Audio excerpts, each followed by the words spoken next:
नजरअंदाज करें। सिर्फ उन आइडियाज को माइंड में जगह दें जो आपकी लाइफ को बेटर बना सके। जैसे एग्जाम्पल के लिए कई लोग मानते हैं कि बड़े शहरों में बड़ी अपॉर्चुनिटीज मिलती हैं। पेरेंट्स को भी यही लगता था। यही वजह थी कि वो जॉब की तलाश में लंदन आए थे और उन्हें एक हाई पेइंग जॉब मिल भी गई थी। लेकिन बड़ी जॉब अपने साथ बड़ी प्रॉब्लम्स और जिम्मेदारी भी लेकर आई। इसके अलावा डेरियस को एहसास हुआ कि उन्हें बड़े शहर पसंद नहीं है। बड़े शहरों की high cost of living, pollution और भीड़ भाड़ वाली जगह उन्हें सख्त नापसंद थी। उन्हें एहसास हुआ कि उन्हें अपना माइंडसेट चेंज करना होगा। डेरियस नीदरलैंड में अपने होम टाउन लौट आए। यहाँ वो कम काम में भी बेहतर कमा सकते थे क्योंकि छोटे शहरों में ज्यादा शांति होती है और यहाँ वो कई लोगों को जानते भी थे। 10 मिनट के अंदर वो पूरे शहर में कहीं भी जा सकते थे। बाकी लोग शायद कहेंगे कि डेरियस की ये होम टाउन वाली लाइफ बोरिंग और अनसेटिस्फाइंग है, लेकिन डेरियस के लिए यही बेस्ट थी। जो उनके लिए काम कर गई और आपको भी वही करना चाहिए जो आपके लिए काम करे। इस तरह आप प्रैक्टिकल बन सकते हैं। Stop thinking. इंसान के माइंड में हमेशा थॉट्स आते रहते हैं, खासकर तब जब रात को उसे नींद आ रही हो। आपको अब तक एहसास हो चुका होगा कि आपके 99% थॉट्स बेकार होते हैं। क्या आपको कोई प्रॉब्लम सॉल्व करने में या किसी कॉम्प्लेक्स आइडिया को समझने में हेल्प नहीं करते। आप शायद अपना ज्यादा टाइम सोचने में गुजारते होंगे, जैसे कि कहीं मैं फेल ना हो जाऊं, कहीं मुझे कैंसर ना हो जाए, कहीं मेरी लाइफ बर्बाद ना हो जाए। लोग सोचेंगे कि मैं एक लूजर हूं, मैं सब कुछ छोड़ देना चाहता हूं। मगर ऐसे थॉट्स का आखिर मकसद क्या है? क्या आपको इस सवाल का कोई जवाब नहीं सोच रहा? यही तो बात है, इसका जवाब हो ही नहीं सकता। ये बताए गए एग्जाम्पल्स बस बेकार के थॉट्स हैं। ये हमारी कोई मदद नहीं करते, मगर फिर भी हमें ये थॉट्स आते हैं। तो इसका सॉल्यूशन क्या है? सॉल्यूशन बस यही है कि आप इन थॉट्स के प्रति अवेयर रहें। खुद को ब्लेम करने के बजाय इस चीज पर फोकस करें कि कौन से थॉट्स इग्नोर करने हैं और कौन से थॉट्स डिसीजन लेने में काम आएंगे। डेरियस को भी कई सालों तक वो छोड़ने या हार मान लेने के फिजूल के थॉट्स आया करते थे। जब वो हाई स्कूल में थे तो वो पढ़ाई छोड़कर कोई काम करना चाहते थे। जब वो बास्केटबॉल खेलते थे तो प्रैक्टिस नहीं करना चाहते थे, इसलिए वो गेम छोड़ना चाहते थे।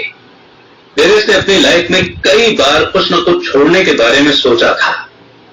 जो चीजें उन्हें पसंद थी उन्हें छोड़ने का ख्याल अक्सर उनके मन में आता था। आखिरकार डेरियस को फील हुआ कि बस सब बहुत हो चुका। उन्होंने डिसाइड किया कि वो अब ज्यादा कुछ नहीं सोचेंगे। वो अपने थॉट्स के प्रति अवेयर हो गए और उनसे कहने लगे कि तुम मुझे कंट्रोल नहीं कर सकते। ये सुनने में थोड़ा अजीब लगेगा, पर यह तरीका काम करता है। अपने थॉट्स को कंट्रोल करने के बाद डेरियस पहले से ज्यादा शांत और खुश रहने लगे थे। डेरियस ने हार मान लेने की या कुछ छोड़ देने की इच्छा को डर के तौर पर पहचान लिया था, लेकिन उन्होंने इसके आगे हार मानने से इनकार कर दिया।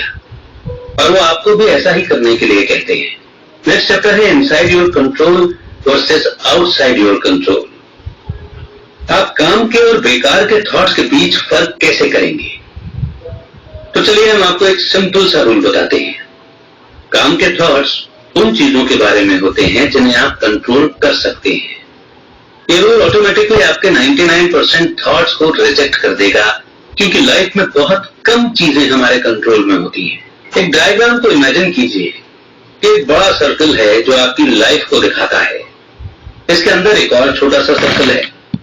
इस छोटे सर्कल के अंदर जो चीजें हैं वो आपके कंट्रोल में है और उसके बाहर जो कुछ है वो आपके कंट्रोल से बाहर है।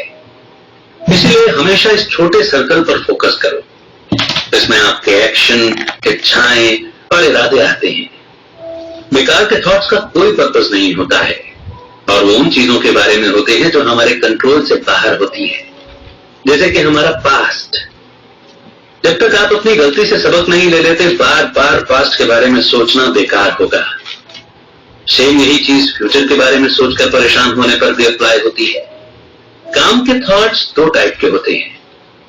फर्स्ट है प्रॉब्लम्स के सॉल्यूशन ढूंढना। दुनिया की कोई भी प्रॉब्लम हो, आपका ब्रेन उसका कोई ना कोई सॉल्यूशन निकाल ही लेगा।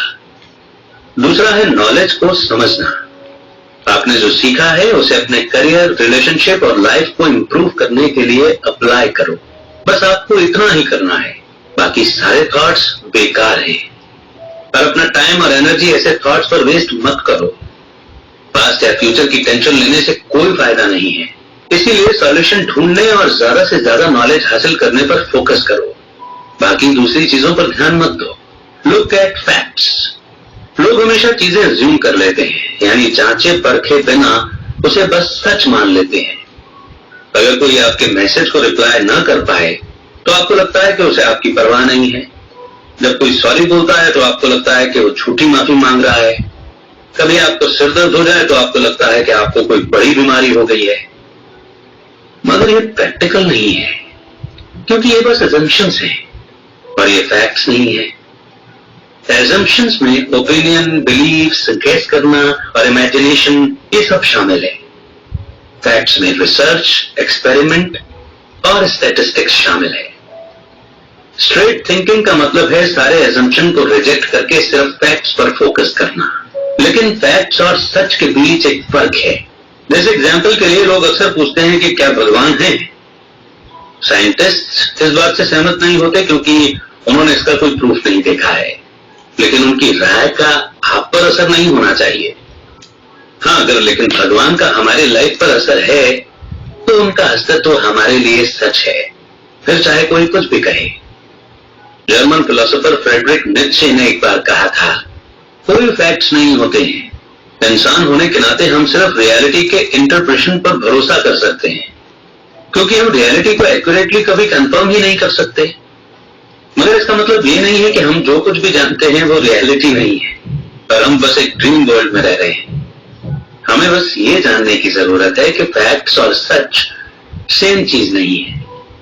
बात यह है कि आप दूसरे लोगों को कन्विंस नहीं कर सकते कि वो आपके ओपिनियन पर यकीन करें, क्योंकि उस सच को लेकर उनकी एक डिफरेंट अंडरस्टैंडिंग हो सकती है। इसीलिए अपनी एनर्जी सिर्फ उन चीजों पर लगाएं जो आप कंट्रोल कर सकते हैं। Draw and right your thoughts. Language invent होने से पहले हमारे पूर्वज इमेज और ड्राइंग के जरिए कम्युनिकेट किया करते थे।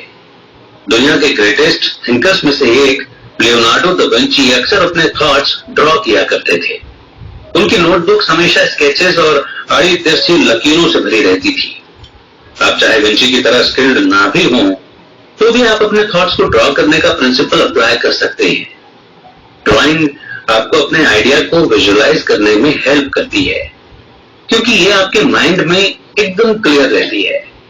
आप सिंपल स्केच, ग्राफ या कार्टून कुछ भी ड्रॉ कर सकते हैं। इससे आप अपने ऑप्शंस बेहतर तरीके से एनालाइज कर सकते हैं, प्लान बना सकते हैं या आर्टिकल के जरिए आइडिया ले सकते हैं। जैसे एग्जांपल के लिए डेरियस ने एक डायग्राम क्रिएट किया था, जिसके बारे में हमने पहले के चैप्टर में भी डिस्क्राइब किया था, फ्रॉम केओस टू क्लैरिटी। इसमें लेफ्ट साइड पर आड़ी तिरछी लकीरें होती है और एक एरो राइट के एक क्लियर सर्कल की तरफ पॉइंट करता है। ये डायग्राम इस बुक के कोर आइडिया को दिखाता है। ड्राइंग के अलावा आप अपने थॉट्स को डायरी में लिख सकते हैं। इससे आपको सोचने का मौका मिलेगा। कई लोग जो सक्सेसफुल होते हैं और खुश रहते हैं वो जर्नल लिखते हैं। जो लेसन उन्होंने सीखे हैं या जो गलतियां उनसे हुई हैं और जो गोल्स वो अचीव करना चाहते हैं वो सब अपनी डायरी में लिख लेते हैं। आप अपनी ऑटोबायोग्राफी भी लिख सकते हैं। इससे आप खुद को और बेहतर तरीके से जान पाएंगे। डेरियस ये भी सलाह देते हैं कि आपको अपने नोट्स वीकली रिव्यू करने चाहिए।